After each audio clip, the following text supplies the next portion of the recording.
50 வயசுல ஒரு அம்மா 52 வயசுல தலாக் கேட்டு வந்திருக்கு. எத்தனை வயசுல? 52 வயசுல தலாக். ஏமா எத்தனை வயசுலமா உங்களுக்கு கல்யாணம் நடந்துச்சு? எனக்கு அந்த அம்மா சொல்லுச்சு 22 வயசுல கல்யாணம் நடந்துச்சு. சந்தோஷம். 30 வருஷம் குடும்பம் வாழ்ந்திருக்கிறீங்க. 30 வருஷ வாழ்க்கை. புள்ள இருக்கா? ஒரே ஒரு பொம்பளை புள்ள இருக்கு. கல்யாணம் முடிச்சாச்சா? அந்த பிள்ளைக்கு கல்யாணம் முடிச்சாச்சு. அந்த பிள்ளைக்கும் ஒரு புள்ள இருக்கு. புருஷன் கொடுமைக்காரனா? அதெல்லாம் இல்ல. தண்ணி அடிப்பாரா? அதெல்லாம் இல்ல. பீடி குடிப்பாரா? அதெல்லாம் இல்ல. வேற என்னம்மா பிரச்சனை? என் வீட்டுக்காரர் எப்பொழுதுமே இராணுவத்தில் இருப்பதை போன்று இருக்கிறார். போதும், வாழ்ந்தது போதும்.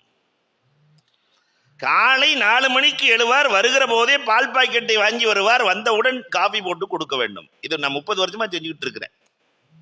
காஃபி. அதுக்கப்புறம் கரெக்டா அந்த காலை உணவு என்று அவருக்கென்று பொங்கல் இருக்கணும், அல்லது ஏதாவது சப்பாத்தி இருக்கணும், அதுக்குண்டான ஐட்டம் இருக்கணும். அதுல எந்த விதமான குறையும் இருக்கக்கூடாது. நான் காய்ச்சல் தலைவலி என்று படுத்தால் கூட செய்து விட்டுத்தான் படுக்க வேண்டும். 11 மணிக்கு சுண்டலும் கரெக்டா அந்த டீயும் இருக்க வேண்டும். 1 மணிக்கு கரெக்டா சாதம் இருக்க வேண்டும். அந்த சாதத்துக்கு தோதுவான உணவுக்கு தோதுவான எல்லா பொருள்களும் இருக்க வேண்டும். மாலை நேரத்திலே அசருக்கு பிறகு வடையும் டீயும் இருக்க வேண்டும். இஷா தொழுகை விட்டு வீட்டுக்கு சென்றால் சப்பாத்தி இருக்க வேண்டும். எல்லாம் இல்லை என்றால் என்னை கட்டி ஏறி விடுவார். இப்படியே 25-30 வருஷமா ஓட்டிட்டேன். போதும், வாழ்க்கை போரடித்து போனது. என்னிடத்தில் அன்பாக ஒரு நாள் கூட என் கணவன் பழகவே இல்லை. வேற ஒண்ணுமே தேவையில்லை. மனைவி கணவனிடத்தில் என்ன எதிர்பார்ப்பாள் தெரியுமா? 2 தான். அவ பேசுறத கேட்கணும், அவள்கிட்ட கொஞ்ச நேரம் பேசணும், அவ்வளவுதான். பெண்களும் இருக்கிறாங்க. கணவன் பேசவில்லை என்றாலும் கோபிப்பாய். கணவன் பேசணும். 2வது அவ பேசுறத கேட்கணும், காது கொடுத்து கேட்கணும். சில கணவன்மார்கள் இருக்கிறாங்க, பேச ஆரம்பிச்சோன்னா கடைசியா என்ன சொல்ல வர்ற? என்ன ஆரம்பிக்கவே இல்லையம்மா, இல்லையா? கடைசியா என்ன சொல்ல வர்ற? அவளுக்கு அந்த வாய்ப்பையே வழங்காத கணவன்மார்கள் நிறைய இருக்கத்தான் செய்கிறார்கள். அன்போடு பாசத்தோடு குடும்பம் நடத்துகிற எந்த குடும்பமும் தோற்று போவதில்லை. குடும்பத்தில் வாழ்க்கையில தண்ணி மாதிரி இருக்கணும், இல்லையா? தண்ணிக்கு எவ்வளவு குணங்கள் இருக்கிறது தெரியுமா? அழகான குணங்கள். தண்ணீர், நம்ம தண்ணீரை ரொம்ப ஈஸியா நினைச்சிட்டோம். மென்மைக்கு உதாரணமே தண்ணீர் தான். இந்த மென்மையான தண்ணீர் சொரசொரப்பான பாறையில் உரசி உரசி உரசி அந்த பாறையையே வலுவழுப்பாக மாற்றி விடுகிறது, இல்லையா? அதே மாதிரிதான் பெண்மை என்ற தண்ணீர் இந்த ஆண்ட பழகி பழகி பழகி கல் நெஞ்சக்காரனையும் அந்த அம்மா எப்படி மாத்திருது, இல்லையா? இந்த தண்ணீருக்கு ஒரு பழக்கம் இருக்கிறது. தானே தேடி சென்று தாகமுள்ள வேர்களுக்கு தாகம் தீர்க்கும். ஓடிட்டு போகும்போது தாகமுள்ள வேர்களுக்கு தாகம் தீர்க்கும். நாம தண்ணீரா இருந்து எத்தனை பேர்களுக்கு தாகம் தீர்த்திருக்கிறோம்? ஞான பசியோடு இருப்பவர்கள், மார்க்கம் தெரிய வேண்டும் என்று நடப்பவர்கள், ஆன்மீகம் புரிய வேண்டும் என்று இருப்பவர்களுக்கு தண்ணீராய் ஓடி சென்று தாகம் தீர்த்திருக்கிறோமா? குடும்பத்திற்குள்ளே நம்முடைய பிள்ளைகளிடத்திலே தண்ணீராய் நடந்திருக்கிறோமா? தண்ணீருக்கு ஒரு பழக்கம் உண்டு. பள்ளங்களை நிறைத்து விட்டு செல்லும், மேடுகளை நிரப்பாது. தண்ணி பள்ளத்தை தான் நிரப்பும். ஆன்மீகம் என்பது சமூக பள்ளங்களை நிரப்புகிற அற்புதமான பாடம். மனசுக்குள்ள நிறைய பள்ளங்கள் விழுந்து கிடக்கும். சேகுமார்கள் அந்த பள்ளங்களை நிரப்பும் வேலையைத்தான் செய்வார்கள்.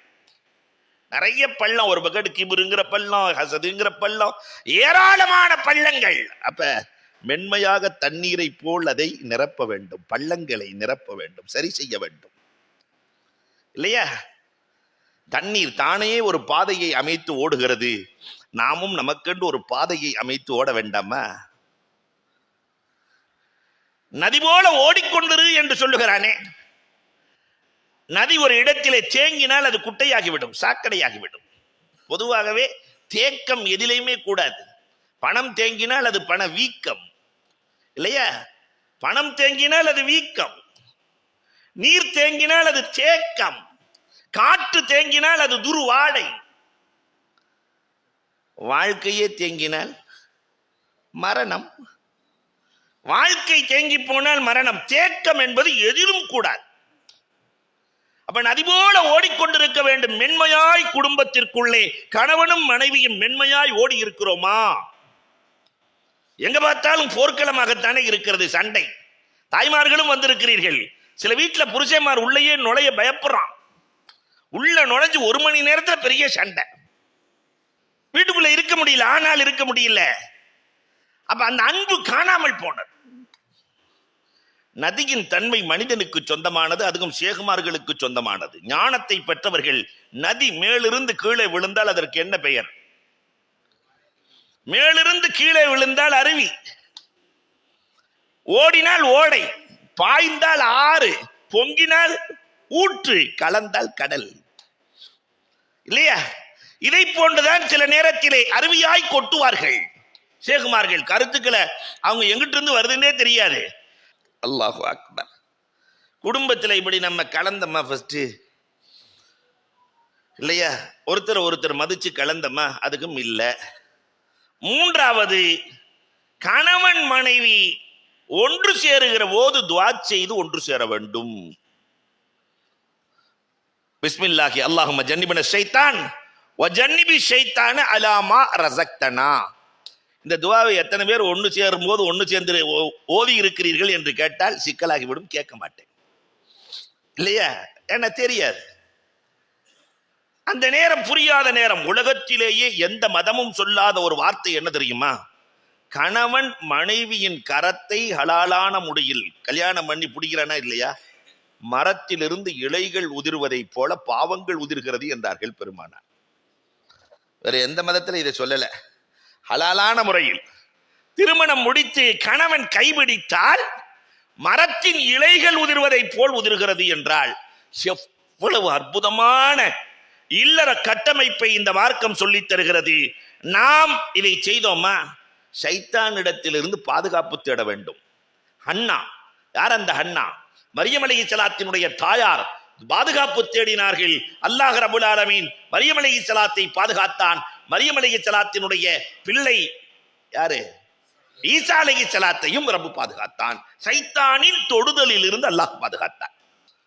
முதலில் ஒரு நல்ல குடும்பத்தை கட்டமைக்க வேண்டுமானால் ஃபர்ஸ்ட் செய்ய வேண்டிய வேலை துஆ செய்ய வேண்டும். சாலிகான மனைவியை கொடு என்று துஆ செய்ய வேண்டும். மனைவி சாலிகாக அமைகிற போதுதான் அல்லாஹ் ரப்பல் ஆலமீன் அதன் மூலமாக பிறக்கிற பிள்ளைகளை சாலிகின்களாக ஆக்குகிறார். நம்மிலே இளைஞர்கள் எத்தனை பேர்கள் இதை கேட்டிருக்கிறோம்? அபுல் அஸ்வத் ரஹ்மத்துல்லாஹி தஆலா அலைஹி குர்ஆனுக்கு ஜேர் ஜபர் போட்டவர்கள். அபுல் அஸ்வத் ரஹ்மத்துல்லா இவர்களுடைய பிள்ளையை பார்த்து சொல்லுவார்கள், 3 பேர்கள் முஃப்திகள், மார்க்க ஞானம் பெற்றவர்கள். உங்களை பெற்று வளர்ப்பதற்கு நான் பெற்ற கஷ்டத்தை விட உங்களை பெறுவதற்கு முன்னால் உங்களுக்காக கஷ்டப்பட்டேன் என்றார். சொன்ன ஒண்ணு புரியல. எல்லாரும் வளர்க்கறதுக்கு கஷ்டப்படுவாங்க, எங்களை பெறுவதற்கு முன்னால் எப்படி வாப்பா கஷ்டப்பட்டீர்கள்? அப்பொழுதுதான் சொன்னார்கள் அபுல் அஸ்வத் ரஹ்மத்துல்லாஹி தஆலா சொல்லுவார்கள், சாலிகான பிள்ளை வேண்டும் என்பதற்காக நான் இளமையிலிருந்து அல்லாஹ்விடத்திலே அழுவேன், ரப்பே எனக்கு சாலிகான மனைவியை கொடு, மார்க்கப்பட்டுள்ள மனைவியை கொடு, குண அழகு கொண்ட மனைவியை கொடு, மார்க்க அழகு கொண்ட மனைவியை கொடு என்று நான் கேட்டு கேட்டு கேட்டு கேட்டு என் ரப்பு உங்கள் தாயை கொடுத்தான். அந்த தாய் எப்படிப்பட்டவள் தெரியுமா? அவள் சுத்தமான காலத்தில் ஒரு நாள் கூட தஹஜ்ஜத்தை விட்டதில்லை. அன்புக்குரியவர்களை எண்ணி பார்க்கிறோம். அந்த தாய் எனக்கு கிடைத்ததால் நீங்கள் 3 பேர்களும் முத்துக்களாய் மாறினீர்கள்.